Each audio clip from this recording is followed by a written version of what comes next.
Yan po kasi yung tradisyon, yung pagpipinyag ni San Juan Bautista para kay Jesus Christ. Kaya po, yan po ang tradisyon ng basaan dito sa San Juan City.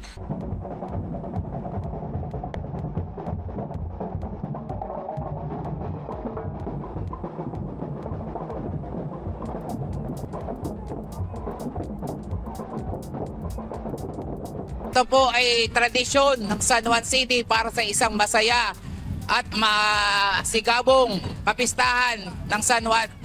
Maraming pong tradisyon na ang nakakaraan dahil po sa grasyang ibinibigay sa atin ni San Juan Bautista para sa lungsod ng San Juan.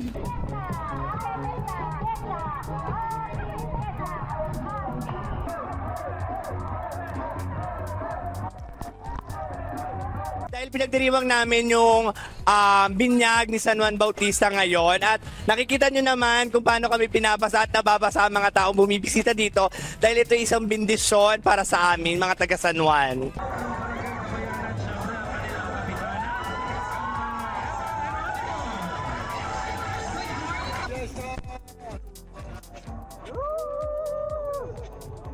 Masaya tsaka mas ngayon walang masyado magulo.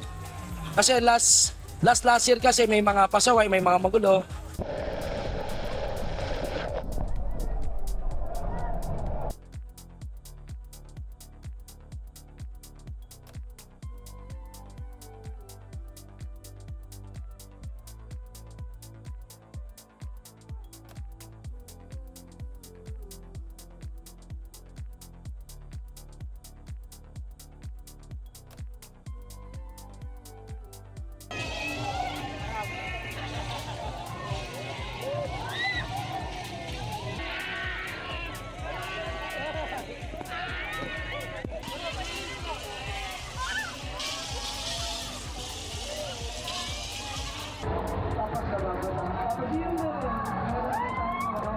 Simula nung lumaki ako dito sa Cavite City, nadatnan ko na siya na ganito yung every June 24, pinagdiriwang ang San Juan Bautista.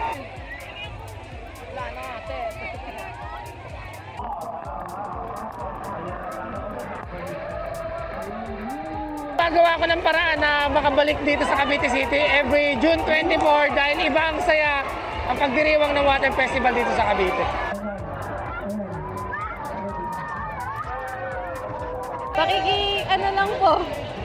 Pakikisama po dito sa Cavite City. Kasi tradisyon na rin po dito sa Cavite yung Regada Festival.